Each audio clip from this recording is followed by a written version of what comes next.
What's up, gulaman? Alright, so Monday na naman, di ba? Tapos nakita niyo ba yung headgear ko? Yan, White Knight Helm. Nakuha ko sa BOC, di ba? Ang kukulit nyo kasi! Yan, sinabi ko sa inyong huwag kayong bubuo ng mga headgear. Yan, kung sino-sino pinapanood yung YouTuber. O, kung hindi kayo bumuo niyan, edi nakatipid kayo ng 20M.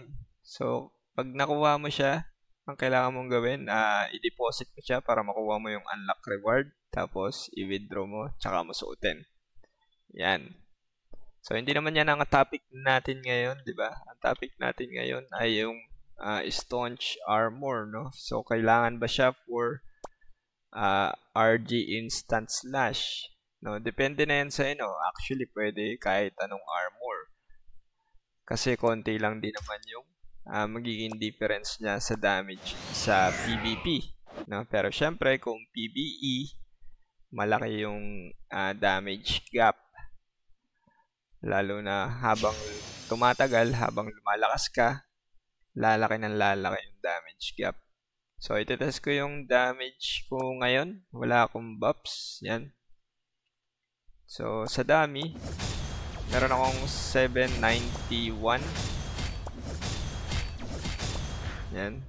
Pagka may prepare for elite, 923.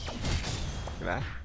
So, pagka wala akong staunch, halimbawa, Legion Plate Armor, ang equipment ko, 700 siya. So, mas mababa siya ng 200k. 200k lang naman, diba? So, kung wala kang, wala kang staunch or wala kang pambili, diba? Pwede kang gumamit ng Reef na armor, no? Kung nagtitipid ka. Kasi medyo nagmahal kasi yung presyo ng staunch. Dahil sa sobrang dami nag-switch sa Royal Guard.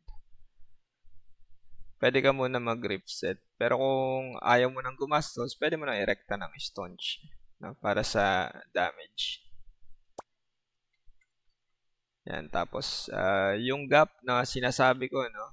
Halimbawa, gumamit ka ng mga food buffs or mga elemental. Halimbawa, large yan.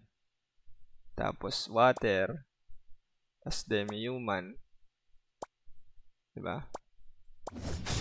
So, 900 dito. Tapos sa kabila, 749. 97, diba? Kapag ka nag-prefer for elite, and then naka-prefer for elite na pala. So, kapag ka nag-converter ka, wind, and 1708 na, no? Tapos, 731.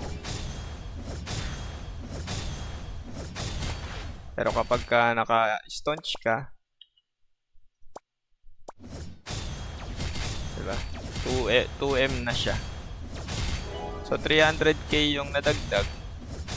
Tapos, sa neutral, diba? Parang 200k lang or 100k lang. So, habang dumadami yung multiplier mo, syempre, mas lalakas yung damage mo kung naka-staunch ka, no? Kasi, habang tumatagal yung game, tumataas yung iyong P-attack. So, syempre, nagre-rescale yung iyong attack at magic attack dito. At saka yung physical damage, nagre-rescale. Habang lumalakas ka. Diba? Kaya, ikaw, pag-isipan mo na lang kung kukuha ka ng staunch or hindi. Yan. Kasi pwede naman talaga kahit anong armor. Kasi kung PvP, hindi ka naman naabot ng milyon sa ngayon, no? Kasi may mga reduction yung mga player. Or unless walang reduction yung player, pwede ka siguro mag-hit ng 1M dun. No? Kung yung mga whales, no? Sila, nag-hit yung ibang whales ng 1M, alam ko eh. Yan. So, yun lang, no? For our quick video. Sana may natutunan kayo. At kung wala man, diba? Pwede mo i-comment sa ating comment section. At kita-kits next video. Bye-bye!